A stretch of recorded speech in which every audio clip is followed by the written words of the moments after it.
Hey y'all. All right, so it's your girl Jamekia, and I am coming back to you guys, the teacher of teachers. And I wanted to, y'all, I like that, the teacher, the master educator, the mental alchemist, all that great jazz. All right, but what I wanted to do is I wanted to jump back over into something that we kind of touched on previously, but I didn't go into details with it. I just wanted to introduce y'all into the benchmarks before. But I want to go back over to benchmarks and show you guys a few different things. So let me go ahead and share my window. Bam. All right. So one of the things that I was talking to you guys about before, teachers or students, whoever, we're all one and the same. But anyway, one of the things I was talking to you guys about was looking at the benchmarks and then creating your lesson plan based off of the benchmarks, and how to stack benchmarks. So in this particular one, I'm just going to do like a notes section. Usually what I always did is I always had two to three things open at a time. And I would usually have my lesson plans. I have not looked for my USB in order for me to get my stuff from previous years. I will make sure that I do that in a later video. But I would have my lesson plans open, and I'll also have a document open for lesson planning help. And that's just because I like to put out a whole lot of stuff and then see how I'm going to teach it to my students over the course of the week, maybe 2 weeks, whatever it may be. Maybe it's just 3 days, but I wanted to pull everything as much as possible. And of course, this is going to look a little bit different for you guys because, again, I don't have all the resources I had as a teacher, like the documentations that they provided us as far as like the online resources. So I'm primarily doing things with you guys. What you'll see me building on is primarily just from the best standards, but you should be able to tap into your resources. So your school book, your and later I will probably have at least, I know I have at least one book somewhere around here from what I taught because I used to take notes and whatever else in it. But I'll find it and use that. Although I still won't have access to the online information in order to really show you guys how to use that information, how to access it, different things like that. But if any school district wants to sponsor me or wants me to come in and be a coach for them, or if the state of Florida would like to hire me, I am open and available to be contracted out, and I can definitely assist you in your resources and training your teachers and professional staff. Okay, so with that solicitation being over, let's dive into this, you guys. So let's say that we're trying to teach our students about argumentative text. I would go into this PDF and I would look for a couple different things. And of course, I can make it just as complex as I want it or as simplified. Again, we're going to keep it somewhat simple. I should have got another bottle of water, but we're going to keep it somewhat simple as much as possible. And then, like I said, if you're looking for it to be a little bit more strategic in as far as you teaching the lesson, or if you're looking for it to be more rigorous for your students, just let me know because we can build on it. But we're gonna keep it kind of average general ed type stuff, and then of course we can move forward to honors or AP or whatever it is that you teach and make it a little bit more interesting for that group of students.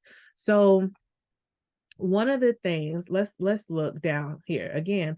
I would look for something that says argument, right? So right here we have one, reading informational text. So we know that we should be looking at informational text, right? I'm going to copy that over. Boop.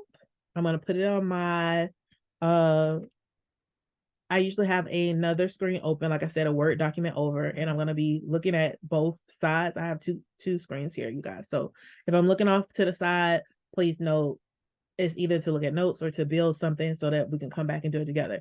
So as you see here on the screen, ELA, that's the English Language Arts, eighth grade, because that's the grade, particular grade we're looking at. We're looking at the reading standards, and we're looking at the two, which is informational text.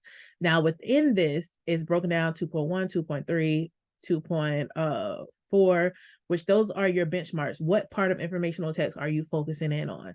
You should be able to stack all of these come third quarter, maybe even second. If you're in on an honors course, you should be able to do it roughly the first quarter, the first semester. Honors and AP, you should already be into stacking a lot of this information all together.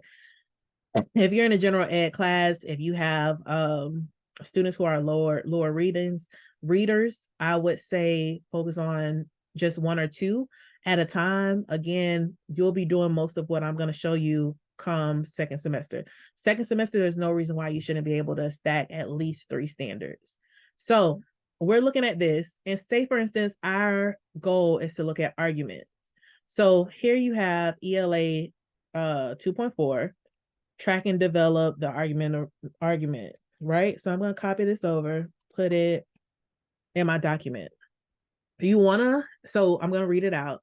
Track the development of an argument, analyzing the types of reasonings used and their effectiveness, identifying ways in which the argument could be improved. So you're going to be looking at a few different pieces. Number one, so before we even get started, good, let me share this other screen because we're going to tear this bad boy apart, okay?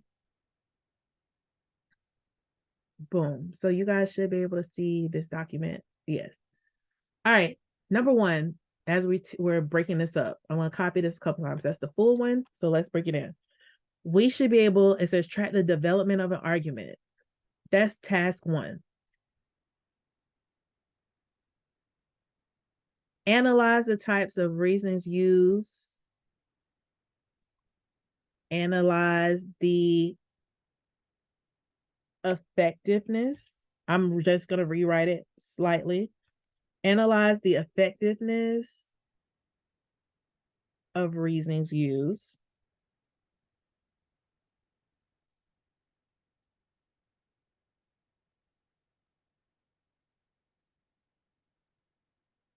Identify ways in which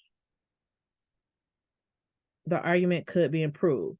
So here you have 4 things that you need to have your students check off on. Right?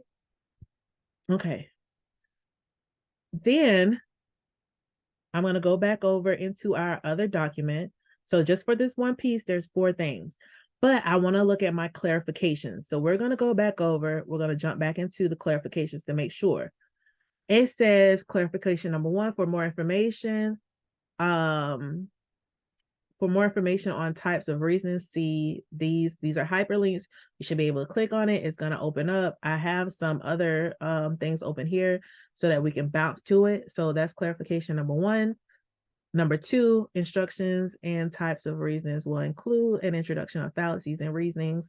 Fallacies that are related to content information, informational fallacies will be the focus. Okay, so boom. Again, we had the piece logical reasonings or types of logical reasonings, which is going to be in there. Analyze the types of reasonings, identify ways they could be improved. So if we see any fallacies. Well, first off, they have to be able to track an argument. What I like to do with my students when we're trying to track an audience or an argument, in informational text, your argument should be able to be found. And let me see if I can. Okay, so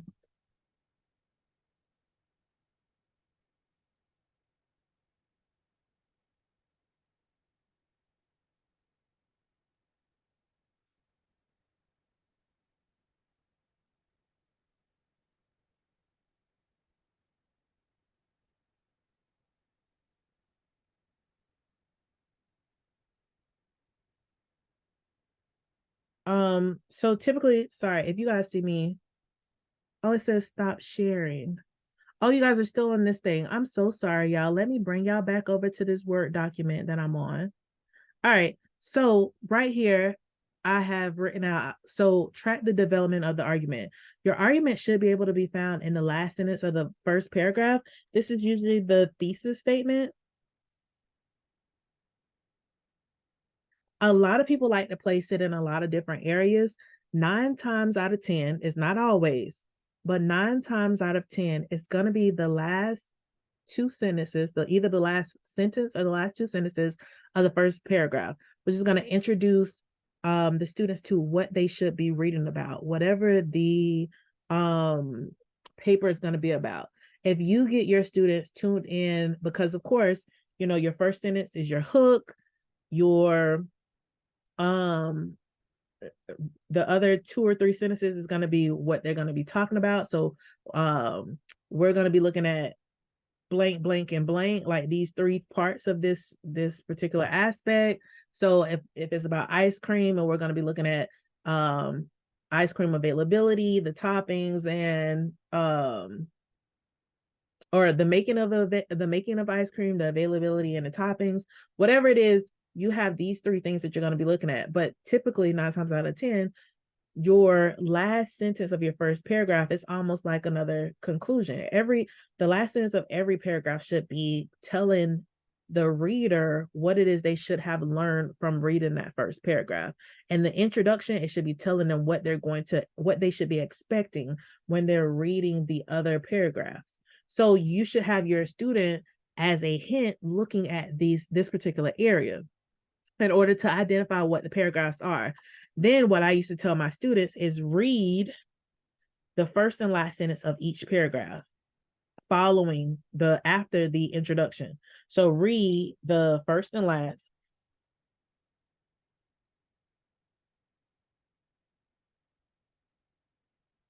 Read the first and last sentence of each paragraph. And that way they can identify, does it match with what's in that thesis statement? If it matches, then boom, you have it. And then you'll see the variation of it. So if it's all talking about ice cream, then what piece of the ice cream is it talking about? The first one is talking about how to make it. The second one is talking about the availability or location, and the third one is talking about toppings. Also, before I get to that, I would also tell my students to always pay attention to what's repeating.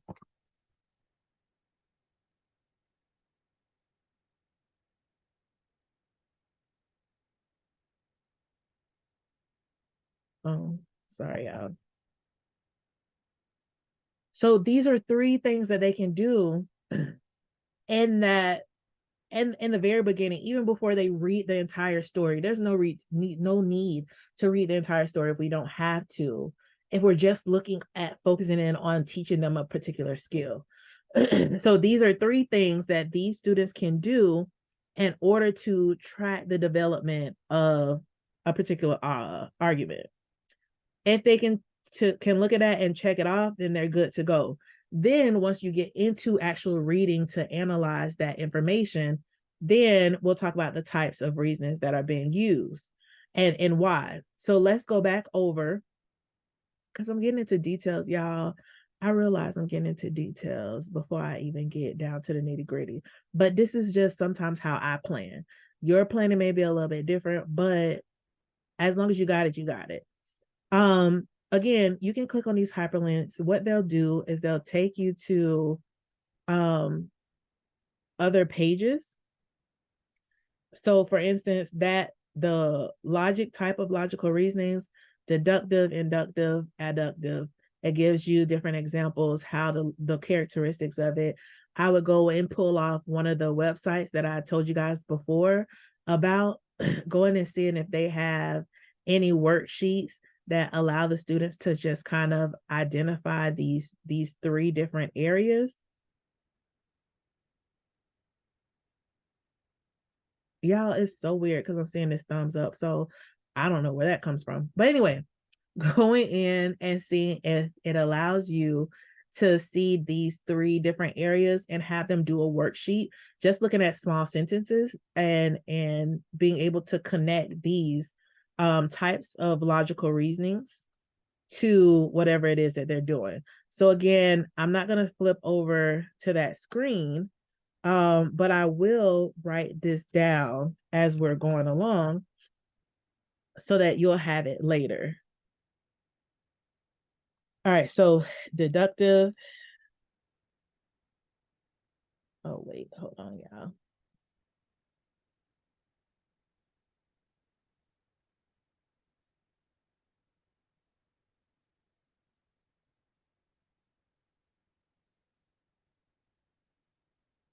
And what I'll also do for you guys too is to put the PDF page number.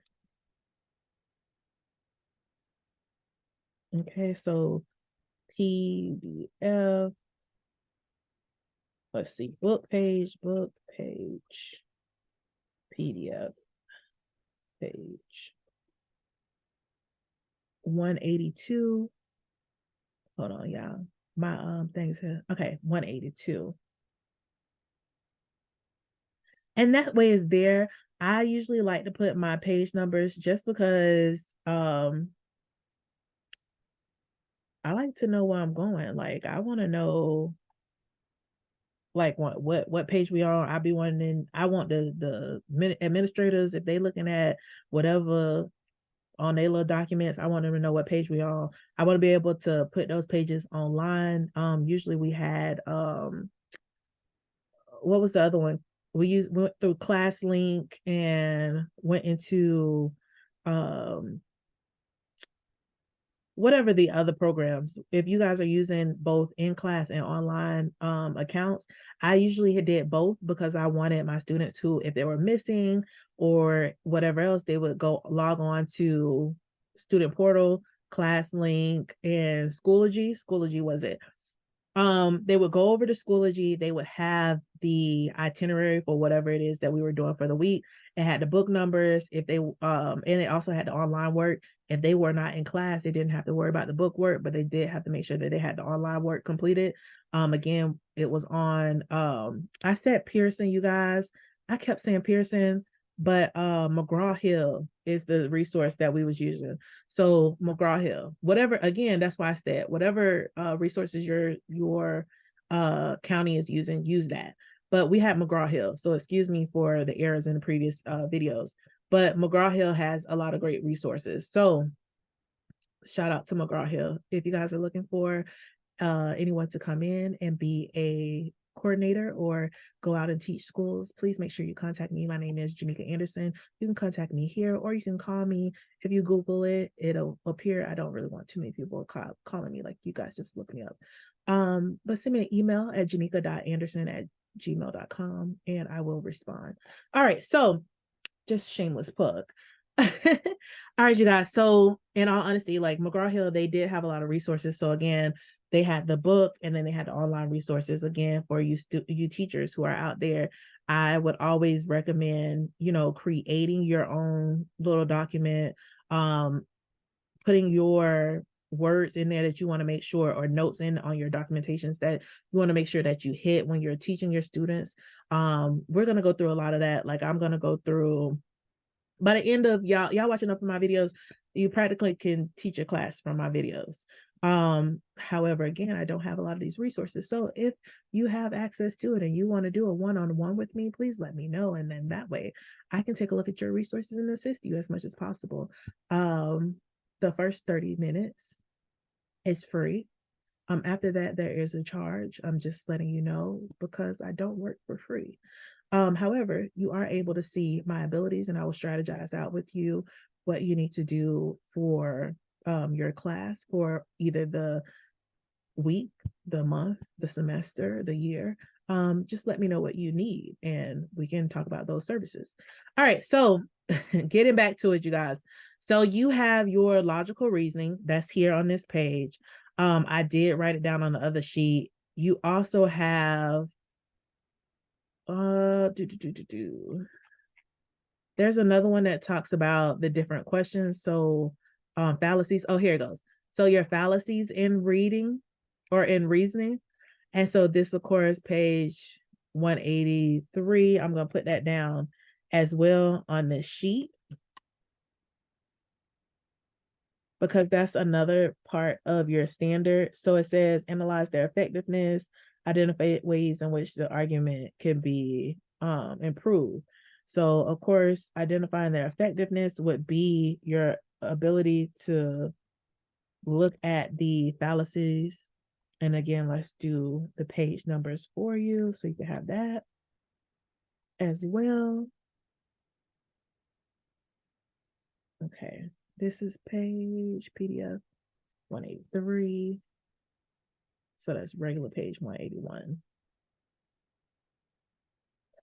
All right, so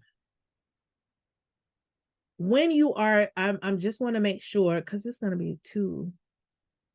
Okay, through 182. I was going to say it should be two. All right, so when you guys are teaching these as strategies, you're going to want to break these up and maybe have them as a different week. So maybe you'll spend, depending on your class and what they're able to do, you're going to spend 1 week on just logical reasons. And the reason why I say a week is because one, you want to have Monday where you're introducing that information to your students. Maybe this is something totally new that they have never seen. So you want to make sure that you have different examples that they can use. Then you bring in your text. So Monday it is a we as a unit in the class are going to be doing it. We do, and I do, you do, right? So I am going to be teaching it first. And then we are going to manipulate this as well. And I'm going to have you working in groups of 4 or groups of 2 in order for you guys to do this together. So it's an I and a we as a group. I'm going to give you, or you as a teacher may give them, let's say you start off by teaching it, you go through, you talk about deductive reasoning, you explain what it is, what it looks like, you have your different examples. I would have maybe 5 examples of deductive reasoning. I would do maybe the first 1 to 2, or do the first one, have them do 2 as a small group, bring them back to the whole group, answer the question, talk about it, how do they know, whatever else. And then the last 3 they can work on again as a group, give them about 10 minutes or so to get through it, explain why, have them have a conversation as you facilitate through your class. May at the most 5 minutes. I wouldn't 5, I wanted to say 10. It just again depends on the development of your students. But if they could do 3 of them in 5 minutes, that would be great. You bring it back to the whole group, do your class dojo or random selection to go over it, give at least 2 to 3 students a chance for each one and explaining their reasons, or go through the groups, give a group their ability to go over it, have a conversation about it with you and the whole class, and then go into inductive. You teach inductive for about 5 minutes, give or take, again, 5 examples. You do the first one with them, allow them to do one and bring it back, and then give them 5 minutes solo by themselves, and then adductive. If you want to do it that way. Now, if you want to stretch it out or whatever have you, then that's something different for you. But I would literally just take that as 5, 10, 15, 20, 25, 30. That's already almost 30 minutes. That's already a lesson. I will do that on Monday. Then when they come back in on Tuesday for their bell work, I will go in, have one of each of those for them to respond, or I will have 5 and have at least one of each, and then 2 double up so that they can understand what it is, have them answer it, go over it for bell work. That's going to be about 5 to 7 minutes, no more than 10 minutes there. Introduce your text and what you'll be reading. Make sure you have the 2 or 3 questions from the text that talk about deductive, inductive, adductive, whatever else, or whatever the focus is of that particular text, the reasoning behind it. Have them identify it, really go over it, dig deep. Again, I do, you do, and then leave them off maybe the last 15 minutes of class where they go through and analyze whatever else it is that you want them to analyze from that text, another question or something like that, so that you can see what it is that they know. You're walking around, you're talking to the students, seeing how they're developing with it. And then of course, um I would just let that be that, and do like a you do on your own with that last piece, so that Tuesday is the I do, you do, I mean I do, we do, and a you do on your own, so that you do, as you're walking around, you're gauging, do they really understand this material, or where are they having those difficulties. You also can analyze that from the actual bell work as well, if you want to use the bell work information to disseminate the students into certain groups or whatever. So you're starting to pick up on what it is that you know you need to reteach to certain students.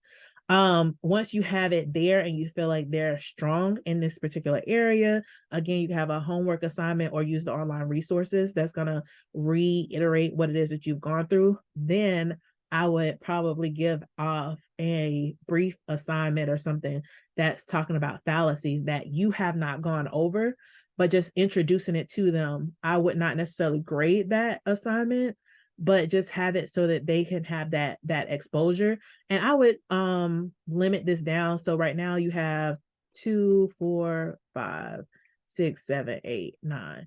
You have 9 fallacies. I would knock it down to maybe 3 and allow them to practice those. And then when they come in, we can say, okay, well, now that we know that this particular text, the reading, whatever you're doing, has this, then we can go into asking those questions.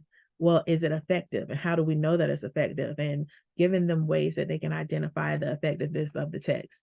And that's just to get you started. That's gonna introduce you into that Wednesday. So again, I'm telling you, depending on how well your students are doing with certain things, you can start to double up on it. Or you can leave the just focus on logical reasonings, leave the fallacies to another time. But when go back to that same text when you're introducing the fallacies, so that they, especially if they are already starting off where they're a little bit more lethargic in their reading, or they're not understanding certain vocabulary, because then you go back to their standard here, because remember, we're still will be stacking. So not only will you have this and you'll be introducing logical reasonings and fallacies, then you can go back in here and I would go into communications. uh well, it depends on what you want to do. I would also include understanding rhetoric, because rhetoric is the way that, especially with this is informational text, rhetoric is the way that someone's delivering their information. So you would be looking at your rhetorical appeals. So is it ethos, logos, pathos? Sometimes we have kairos, but again, like I keep saying, it's based off of what you know your students are able to do. You can um you can chunk it in there and mix it up in there so that they can have all of this, because this rhetorical appeal or rhetoric, understanding rhetoric, could go with it as well. And I'm just going to put this on the other paper just so you can see us um stack these lessons. Okay. And then also I always jump into communications.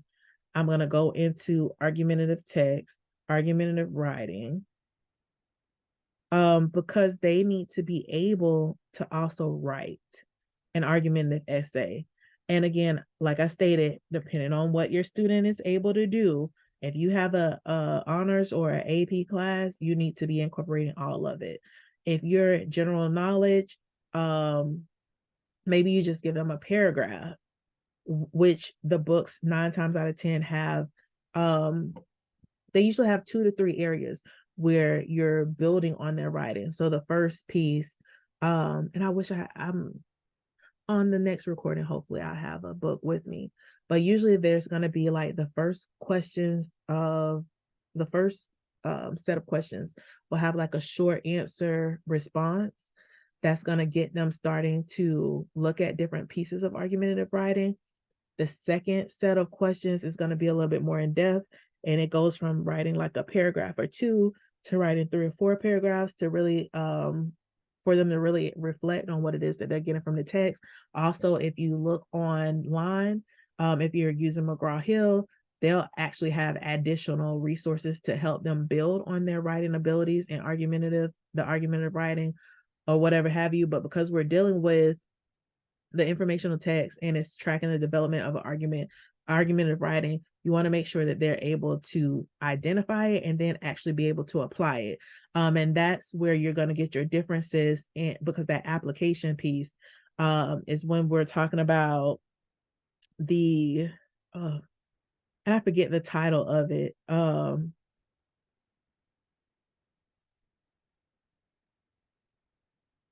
It's the something of knowledge, right? I can't even think of the title, but when you're talking about depth of knowledge, right? I type depth on here, depth of knowledge. So when you're talking about your depth of knowledge, your DOK pieces, when you are going into those short answer responses, you're going into a DOK 4, which is the highest standard or the highest level. So you have your DOK 3, which will be more of your the short answer responses, not short answer responses, but analyzing your text, and this can still be with the multiple choice questions. You're analyzing the text, you're looking at the questions, what they're asking.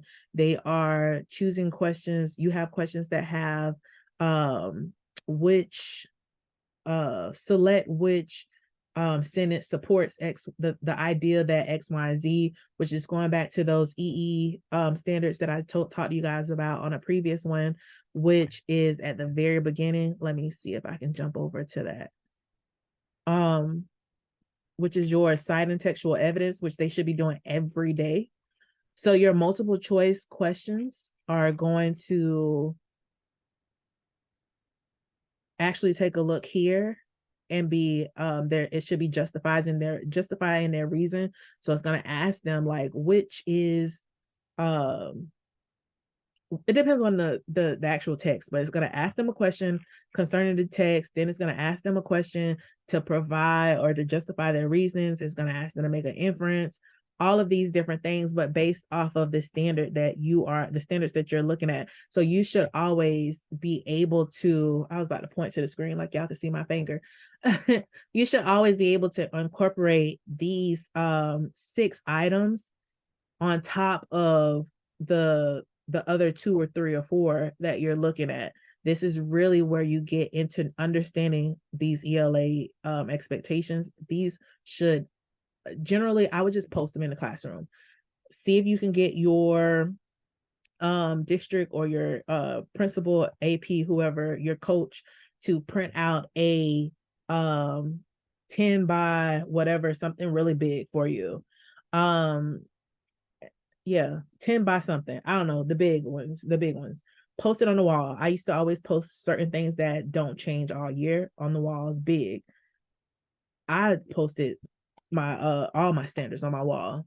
But I had them on there big so that the students would be able to see like this is what we're working our way towards. And at the end of the year, you should know all of these standards. And as we go through them, maybe you guys can have a star or a balloon or some type of funky shape, something to post and stick on top of whatever you guys have accomplished, so that they know that when you see this again, we've already learned it, you've already mastered it, you're proficient in this. This is why, or at least 75% of the class is proficient in this area, which is why we're able to move forward.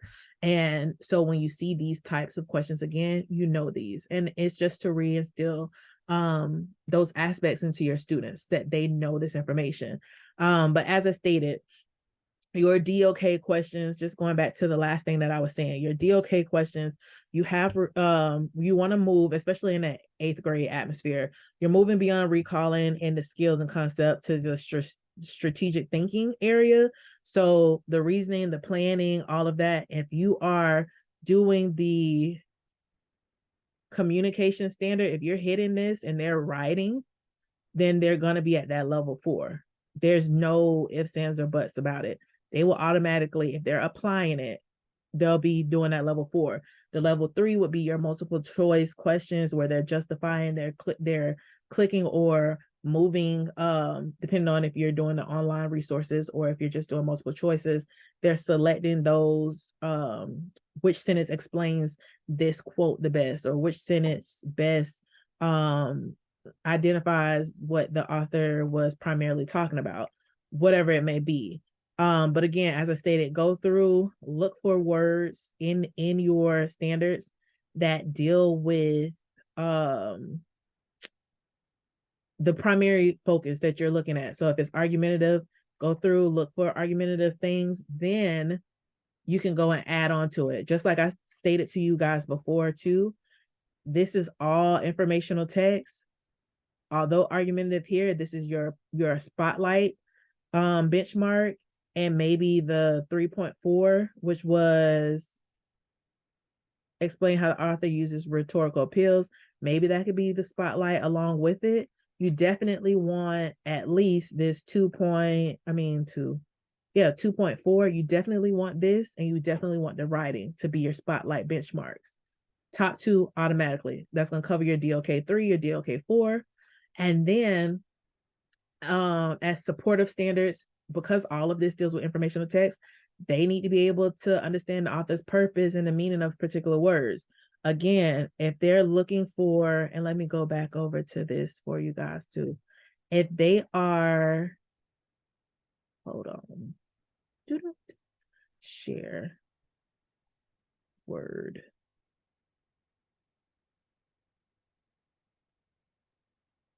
Is it sharing this screen, y'all? It is. All right. So again, if they are over here and you're looking at this DLK 2.4, right? And your 2.4 is saying that they're tracking the argument, the development of an argument, that means that they're going to be looking at words that repeat and different things like that. So that means that you should automatically be looking at specific areas of the text, because it says pay attention to, it says argument. This is the things I told you guys to look out for. Pay attention to words that repeat and read the first and last sentence of each paragraph to make sure that it co-aligns with what you saw in your thesis statement, which means that you'll be looking at 2.2. So those would be, this here would be your spotlight.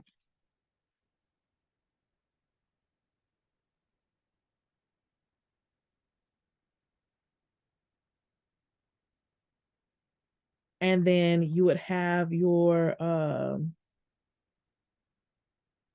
I forgot what they call them, but let's put other benchmarks.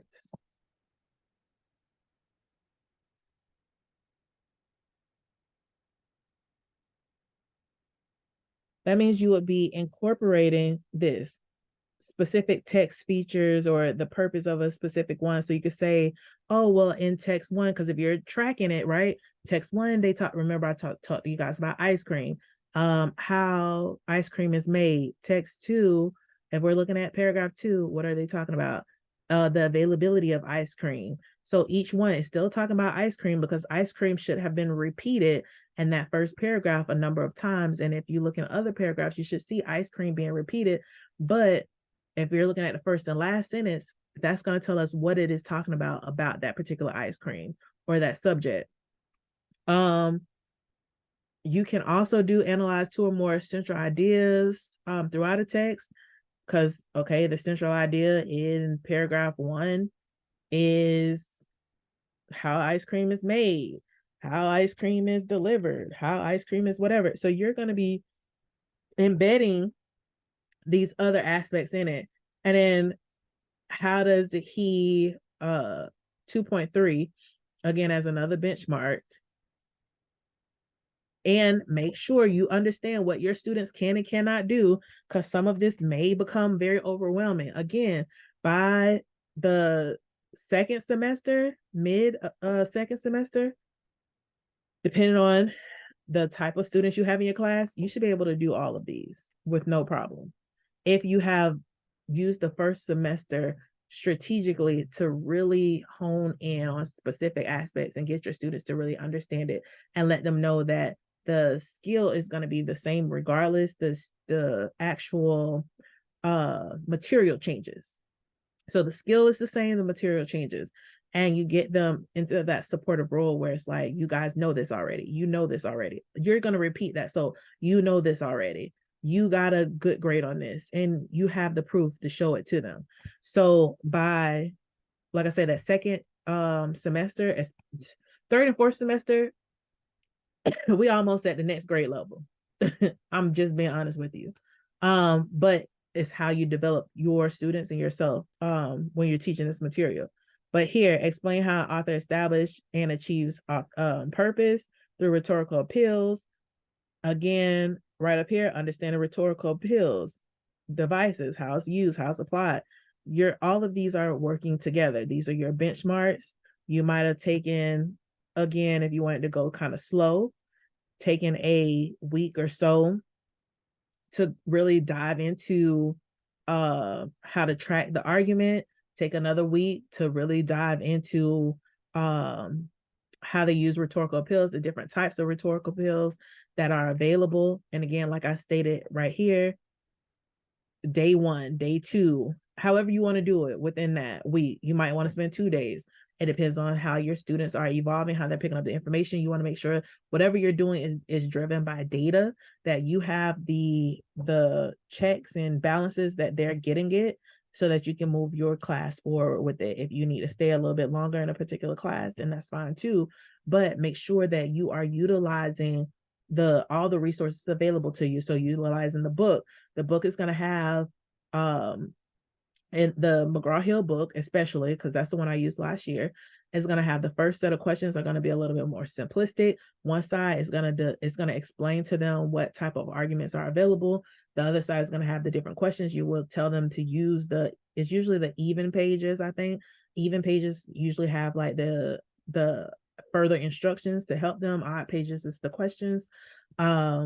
But they have roughly 2 or 3 sets of questions that's going to reiterate it and ask it in different ways. And it is actually structured to be scaffold to the students. So it's pre-scaffold for you.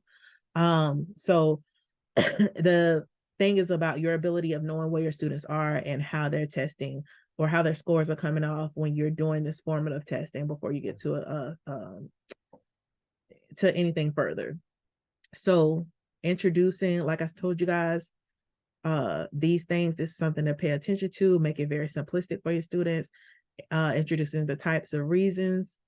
I did not mean to color that. Talk about the fallacies of reasons. So this may be day 1, day 2, day 3. This really they should have this, but again, I don't know what your students know or don't know. Day 1, day 2, day 3, then day 4 and 5, talking about how the argument can be improved once they really understand these pieces. And then the next week you'll go through, but you're doing these additional benchmarks regardless. The questions are going to be there. Usually this is going to help you because this is going to be asked in those multiple choice questions. But all of this goes into 2.4. So if they're asking you like how are you stacking these standards, this is how you stack standards. Just FYI. If you guys need any further questions, if I wasn't clear enough, please don't hesitate to ask me.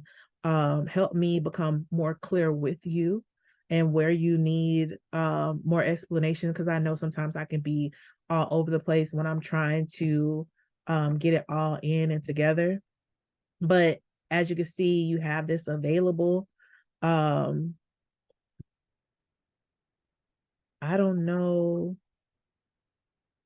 All right, y'all. I was trying to get it all organized. Y'all know I'm one of them. I want stuff to look a certain way. But yeah, so you have this available to you. You can see it on the screen. Maybe I will figure out a way to attach it as well, just so you can see spotlight benchmarks. Maybe that's what I'll save it.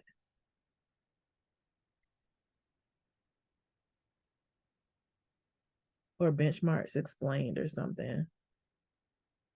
Anyway, I'll do that later. Y'all ain't gonna be all up in my business because I got a lot going on. But um again, you guys, hopefully this was helpful for you. Hopefully it helped you to understand and break down some of the stuff. If you're using different resources, let me know. Right now, I'm just going over some of these benchmarks. I'm gonna become a little bit more detailed and explain a little bit more as we go along. We'll build on to this practically as like a course, a practicum for you. If there's anything that you need specific assistance on, please let me know. You guys can email me at jamekia.anderson@gmail.com. I'll be more than happy to respond right down in the comments. I mean, when you email me, if you have something in particular that you want me to look at, again, I'm gonna try my best to get it done. Please remember, I only got maybe 30 minutes of free whatever.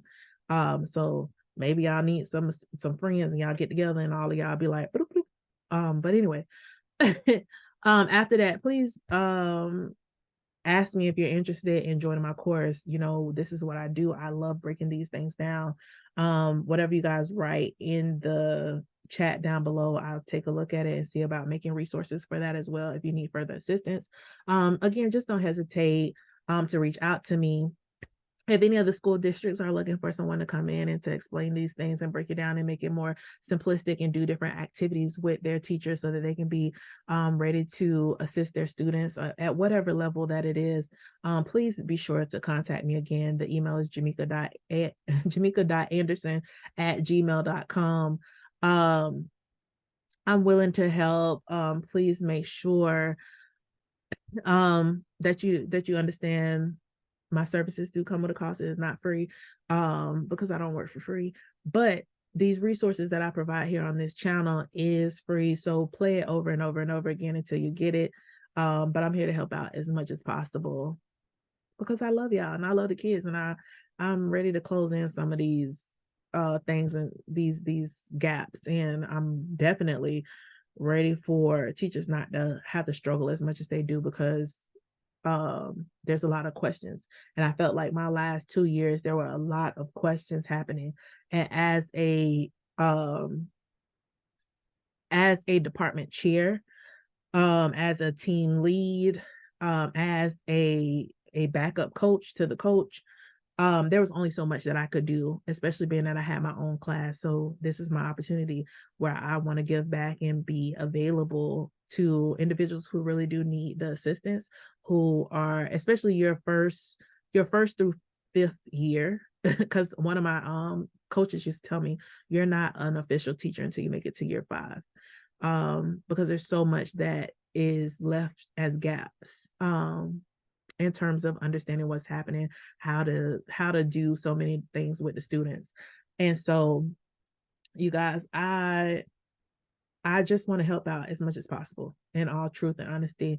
I want to get paid for what it is that I know and the resources I provide and the skills that I have. So this is why I have decided to create this YouTube channel to assist in what I love doing. I love teaching.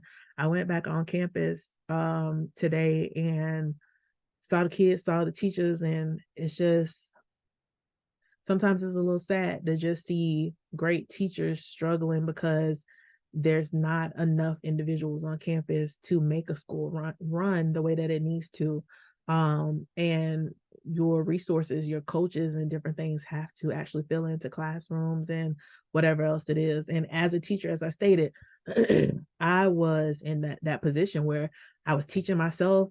I was, trying to understand certain things for my students and fill in the gaps, and also help other new incoming teachers, also help out with admin as much as I could, also help out with, the coach as much as I could, and filling gaps and going into classrooms and co-teaching and different things like that. So those are things that I thoroughly enjoy doing.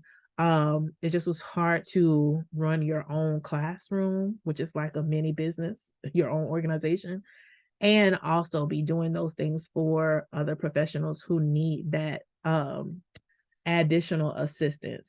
So now I am making myself available to those who really want to be great teachers and just don't know how to balance it out or what to focus on or who, you know, again, in these when you're in these organizations and they are I don't know how to be nice about it. They're trying to be cheap. You're trying to be cheap and you don't have enough people to cover all the things that you need to cover. I'm now making myself available um to assist. Uh yeah. And I'm very good at what I do. All of my teachers were efficient or higher, highly effective or highly effective. So I'm it's proven. Y'all can check out my website, harmonyandpower.com. I am a life coach as well, but on there I do have some recommendations and things from other professionals who have worked with me who can talk to you or tell you about. Um, maybe that'll be my next video. Who could tell you about me? But I'm about to go, y'all, because I'm tired. It's getting late and I got other things to do in the morning. All right, y'all. So again, subscribe to the channel. Make sure you comment below, like, share this video out. If you need further assistance, please let me know because I'm here to help you as much as possible. I love y'all. Plenty of other resources that will be coming out soon. Bye, y'all.